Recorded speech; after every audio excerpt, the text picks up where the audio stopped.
Dahil wala nga rin kaming pasok ng ilang araw, kaya ang gagawin ko ay gagawa ko ng kamote de leche. Pinakauna ko ang ginawa, pinakulang ko muna yung kamote. Nang malamig na nga rin yung kamote, ang gagawin ko naman dyan ay babalatan ko na rin.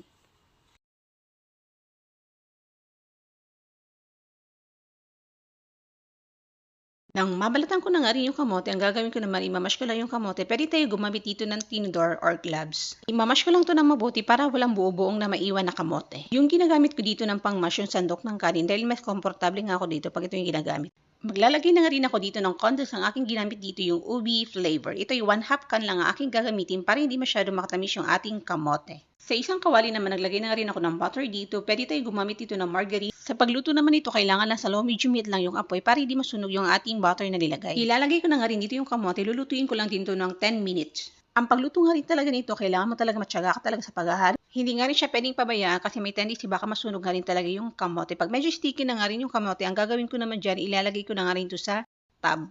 Yung ginamit ko naman dito na lagayan yung square tub, 500 ml na nga rin ito. Kung gusto nga rin ganitong lagayan, ilalagay ko na lang yung link sa comment section. Bali, papantayin lang natin yung kamote. Habang pinapalamig ko nga rin yung kamote, ang gagawin ko naman ay gagawa ng flan mixture. Bali, naglagay na nga rin ako ng 6 pieces na egg yolk. Sunod na rin yung 1 can na evap.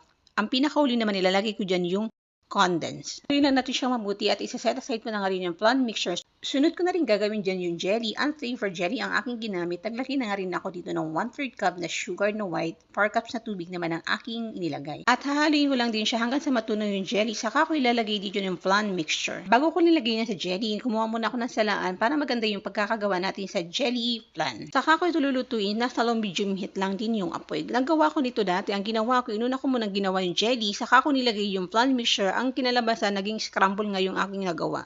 Kaya ang ginawa ko, pinagsama ko na lang yung jelly at saka yung flan mixture saka ko niluto. Maganda nga rin talaga yung kinalabasan niya. Bago ko nga rin nilagay yung jelly flan, kailangan talaga malamig na yung kamote para hindi siya mapanis agad. Lalo na nga rin kung ititinda mo. Para maging kaaya-aya naman ang ating kamote de leche, naglagay na nga rin ako ng sticker. Kung gusto nyo nga rin po ganito yung sticker, ilalagay ko na lang yung link sa comment section. Isa nga rin sa pinagkakakitaan kapag wala nga rin talaga akong pasok, kaya ginagawa ko, nagluluto nga rin talaga kasi yung ibang customer ko naghahanap nga rin talaga kung ano mga paninda ko.